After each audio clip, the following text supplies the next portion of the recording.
Before we start, we got some new UGC for all the anime manga fans. Today, I'm dropping the Pun Pun heads in both black and white, alongside some shoulder buddies as well, if you want to cop that. This is probably the peak of all manga, and we're bringing it here. So, in the weeks to come, I'll be doing even more UGC releases with some anime, so join my group down below and follow me on Roblox to help me out. Let's get into it. What's up guys, it's Punchy, and today we're back with yet another weekly Deepwoken update. There's some new content here to discuss, but the balancing in this patch is kinda insane. Anyway, coming from last week, that update was all about reworking Arisia from the ground up, alongside some new FLAMECHARM mantra revamps. These look pretty good overall, and there's a few things cooking in the background, like a possible new boss, so I'm hyped and I'm ready. But it's time to talk about this week. As always, the best way to experience everything new is to actually hop in game and try it out for yourself. So make sure to like and subscribe so I can hit 115k, and let's get into it.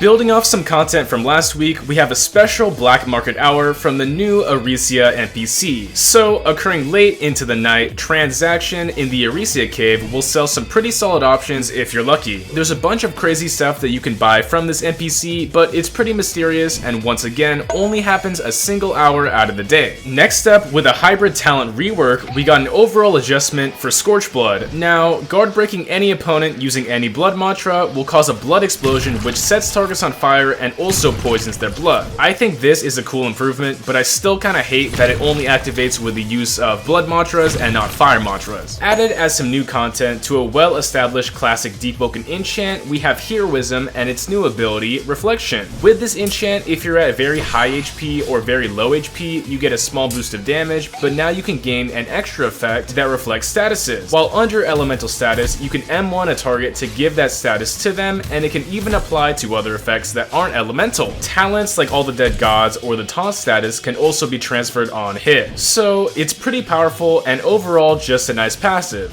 Also happening today, we have a remodel coming to one of the oldest Deepwoken accessories in the entire game's history. For such a long time, the leather boots were outdated and honestly just old, and in this update they've been polished to match up with the leather gloves, and it looks great. This is finally a matching set, and I wouldn't be too surprised if there was extra items added to the leather collection. So for older, outdated drip, maybe we'll get even more revamps in the future. Added today as an extra bonus, we actually got some new talents to look at as well. These ones are specifically designed for gun users, and they might be kinda cracked. Beginning with Parting Gift, it says after landing a flourish, gain the ability to shoot bullets for 5 seconds, and that's only for dual guns. As many of you know, dualies can't shoot projectiles on M1s, but this is here to assist follow-ups. Now, onto Prime Ether Bullets, and this is also kinda cracked. So, it says bullets take 1 less hit to proc elemental status with Ether Bullets, and now they also have slight in-scaling, which is very cool. So, I don't really like the idea of giving guns even more damage, but it is very expensive and more about status than anything else. So, dropping with this update, we got ourselves a new medium weapon mantra, Slice and Dice. This attack is very inexpensive to get with a very low medium investment, and the payoff you get from using it is kinda crazy. Anyway, by using Slice and Dice, we blitz forward in a single string, which allows us to cast again if it lands. The damage and posture here are pretty nice, but the mobility and options Slice and Dice provides are kinda cracked. This mantra feels very nice to use, but let me know your thoughts down below. Additionally, there's a new weapon here for the endgame rapier users called the Needle's Eye. Besides the rogue lineage reference, this thing is a pretty elegant rapier that's comparable to other high investment options, but it has its own special crit. This critical is a little bit slower than other rapiers, but it deals way more damage and has a final stab at the end while also dazing them in place. So I'm not too sure how it compares to the other bleed options, but I think it's a pretty solid new rapier.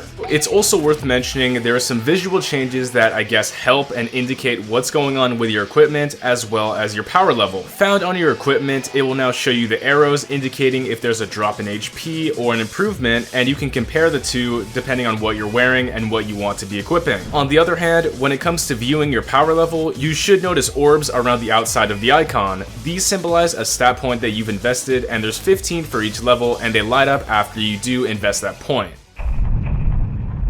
With some overall changes to base gameplay and systems, there's a few here that kinda change a lot. Starting with crowns, our endgame tier, I guess loot currency, this needs to be talked about. Obtaining crowns can only happen through PvE interactions like bosses and world events, and before this patch, they had very little value. Sure, you could buy a thresher mount, which is cool, but the resource exchange was pretty lacking. Anyway, in this patch, by clicking on the crown icon, the exchange rate here scales with your level, helping out players that are near level 1 and dropping off as you get closer to level 20. So if you're level 1, you exchange 1 crown for a lot of knowledge and notes, but as you level up, it scales down and you get less and less. This doesn't really affect players at an endgame level, but if you do want to use crowns to speed up that leveling process, that's exactly what they're here for, and yeah, that's cool. It's pretty big, but this still lacks endgame spending use, and crowns, crowns are a slot-based currency, they're not shared throughout your character. Next, onto some major updates to how NPCs function. We got a bunch of fixes to the Omni-Droid overpowered humanoid NPCs. Yeah, it's confusing, but let me explain. If you've been playing Deepwoken for the past few weeks, you'll know that every single NPC that was humanoid basically had auto parry, and that was not intended at all. So in this patch, some of the stronger humanoid mobs like bosses or mini bosses had their intelligence nerfed heavily because their parry rate was set at 100%. So besides that, mobs will no longer have the ability to parry while using mantras or criticals and will react to the player's actions just like normal. So overall, all humanoid mobs were nerfed a little bit in their intelligence, but they should have the same limitations as a normal player, which is realistic and healthier. Moving on to some base combat changes, these adjustments are absolutely massive, and you gotta see how these affect base gameplay because they're really important. For starters, getting parried now cancels all sliding no matter what. If you're fighting a player and want to slide without any punishment, that's not gonna happen, and if you get parried, that kills your momentum and stops you in place. This change also occurs when parrying a projectile, so players cannot slide with free pressure, they're gonna stop on that parry. Next, onto a bunch of gem changes. These mantra tools got some buffs and some nerfs, and these might be controversial. For the most important change with the Bloodless gem, the Bloodless gem healing percentage based on its damage has been cut in half, reducing the heal rate from 60% of the damage dealt to 30%. Just as an example, if I did 100 damage, I used to get 60 health back, but if, in this update, if I do 100 damage, I'm only gonna get 30. On top of all of this, its cooldown has been increased as well. So the healing rate you gain by proccing Bloodless and its cooldown have both been nerfed, lowering the healing rate across the board, and I think this change is healthy. I know a lot of people are gonna be talking about this and they might be unhappy, but it makes fights much faster, and I guess we'll have to see. I don't really know how I feel about this, but share your thoughts down below. On top of this, to diversify your gem options, we got some major buffs to other slept-on picks. So for starters, the Wind Gem speed buff duration has increased from 8 to 10 seconds, granting you a 20% duration buff to that speed bonus. This is going to be really good if you start stacking on speed mods since they just last longer, and I'm happy to see it happen. Beyond this, the Wayward Gem, the delayed teleport option, has also received a massive buff to its cooldown, dropping it from 21 seconds to only 8. That means you can teleport so often in combat, it's going to be damn near consistent, which might be crazy for certain builds. For Insignia Gem, this isn't exactly all buffs, but there are some ups and some downs. Well, for starters, the window duration of the Insignia buff has been increased, letting you throw out that next mantra faster, but the wind-up potency has been reduced. Overall, it should be more reliable to actually improve the next mantra you're using, but it's going to be slower than it was before with its wind-up. With the gems out of the way, let's discuss some heavily meta talents that got a bit of a change, starting with Condition Runner, the healing talent when you run. This talent's healing is now linearly scaling with your agility investment, meaning to reach its maximum potential, you must have 100 points in agility. So right now, its current healing doesn't really scale off anything, it just heals, no matter what. But if you want to keep the same rate as before, you gotta invest 100 agility to get the same heals. I still think this is pretty healthy, and it seems like they really want to cut down on regen with these nerfs. A similar treatment occurred to resistance modifiers, specifically with the talent Return to the Dark Ages. This talent didn't really change too much, but now its mantra resistance has been cut from 20% to 15% with an overall negative hit. With the nerfs to resistance and healing, I think fights are going to be much faster.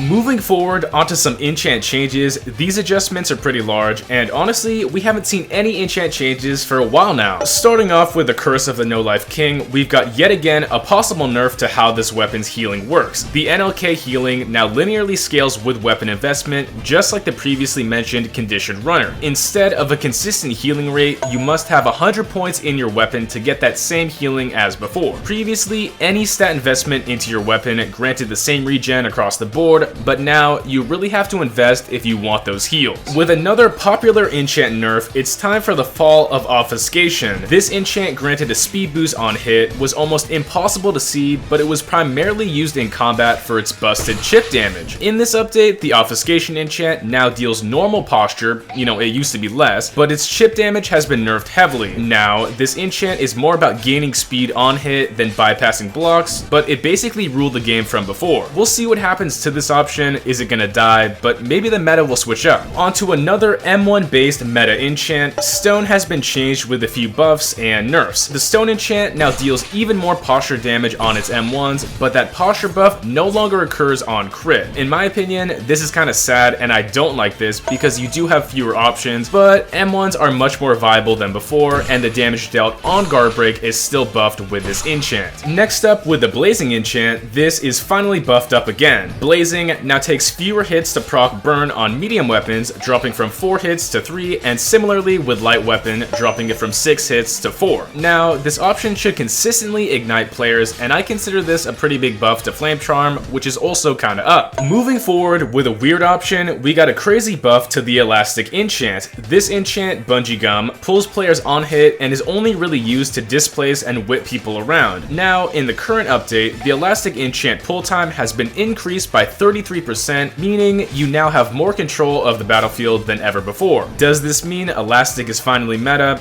I wouldn't count on it, but I am glad to see enchant buffs that aren't just stat changing options. With yet another enchant, Harrowing, the Holotide exclusive option got a pretty large duration change. The stat obscuring effect of this enchant has been increased from 4 seconds to 8 seconds, meaning if you're hit by Harrowing, you're basically never going to be able to view your stats if they keep up the pressure. Now, onto the weapon changes, we have quite a bit. I probably won't mention all of them, but here's some of the highlights. Beginning with some hero blades, let's talk about the hero blade of flame. So, in this update, the flame blade critical damage has been nerfed heavily, but with this nerf, it's also been fixed, allowing meteor slam impacts to happen off of that uppercut. I never really knew this weapon was problematic with its damage, but I guess it has more options, but less damage. Another hero blade just got hit with a damage nerf, and that one is the hero blade of frost. Its critical has been heavily gutted with its damage, cutting it down, which might impact its balance quite a bit. Onto a recent weapon that was added a while ago, let's talk about the WEAL and Whoa. This thing was hilariously underpowered on release with some of the hardest criticals to land in the entire game. It was really unfun to use because, they didn't land, but maybe these changes will help it out. So for starters, the WEAL and Whoa standing critical range has increased by about half, 50%, but its speed remains the same. This will be big for sniping players, but again, it's just so slow. Even further, the WEAL and Whoa running critical also got a range buff, which is nice to see. Up next with the KYRSWYNTER, we have some damage adjustments and fixes to the overall criticals. So for starters, the KYRSWYNTER leap after stunning players should now be hitting. I don't know why that wasn't happening, but the ragdoll has been added back. Beforehand, there were a lot of interactions that kind of made it useless, but now it's back to what it used to be. So on top of this, the first part of the KYRSWYNTER leap damage multiplier has been nerfed, meaning the damage is less, but it's easier to land. Up next, with yet another legendary update, we got a small nerf to the BOLTCRUSHER. This weapon's stats were kinda insane, dealing 30% of its damage through block with 30% chip. So this was nerfed to only deal 5% on M1s, but it still maintains that 30% chip damage on the initial drill critical. This is healthy and a bit fair to fight. Moving on to a slept on and forgotten weapon, we have a bit of a rework coming to the rifle spear critical. So now, while using this critical, the user gains a speed buff through its animation, counting this interaction as a sprint. In this update, it should be way easier to snipe players and move around faster without killing your momentum entirely. We've got a lot here to discuss. It's time for some elemental changes. So starting with Gale Breath, let's talk about it. With a major focus on Wind Gun in this update, we have a bunch of changes for this. For starters, base Wind Gun and its base posture have been buffed heavily, but the Wind Gun's blast spark posture has decreased per bullet shot. So this posture damage falls even further if you stack on multiplying spark, so you gotta actually make your shots count if you wanna pop blocks. Beyond this, the Gale Breath guard break talent, Pressure Detonation, has been increased in its damage, which might be kinda crazy. Next up with FLAMECHARM, we actually got some nerfs, and write that down. Anyway, Flame Eruption has received the largest nerf in its entire career, with a reduction of damage based on its size. Now, the larger you make this mantra, the less damage is gonna be dealing. On top of that, Fan the Flames affecting Fire Eruption has been cut by 20%, meaning you can't even get Eruption that big anymore. It's also worth mentioning that a couple mantras outside of FLAMECHARM, and I guess also some more FLAMECHARM mantras, deal less damage based on their size, so again, the larger you make these mantras, the less damage they're gonna be dealing. Next, with Flame Sentinel, its damage in all aspects has been nerfed heavily, so I guess we'll see what happens next. It's a passive projectile spam, which was kinda unhealthy for the game, and yeah, it was hit. Finally, talking about Lava, the floor is lava, you know, that talent, the damage has been heavily cut, reducing it by about 50%. This passive damage over time was cracked in a bunch of true combos, and it seems it had to go. Moving on to FROSTDRAW, we got some small changes here and there with something that honestly might just break the game. So starting with Ice Blade, the base damage of this mantra has improved slightly, and Glacial Mobility, the sliding talent, has been changed. If you slide while using this mantra, you'll now deal a lot more damage with a 60% buff, but its windup has increased slightly. Similar changes have now occurred with Ice Forge, buffing its base damage but nerfing its posture. In some situations, this mantra could actually one-tap blocks, and it was kinda crazy, but you know, that has been nerfed. Now, onto some nonsense, we got a massive buff to Ice Beam and its size scaling. This mantra can be giant like it used to be, but its cooldown increases the more you buff that hitbox. You can choose a giant beam or a beam that you can spam, but you can't have both. I guess we'll see how this affects LeBron's legacy, but you know, Ice is pretty crazy. And with that, this week's content comes to a close. As always, hop in game for weekly Battle Royale and check out all the new stuff too. Tell me what you think down below, and as always, I'll be telling the devs. Thanks once again to all the supporters who motivate me daily and directly help out this channel. If you want to join as a member, go down below. So besides that, my personal Discord, Guild Discord, and my UGC group are linked below, so check them out. Thanks once again, and make sure to like and subscribe. It's punchin' time.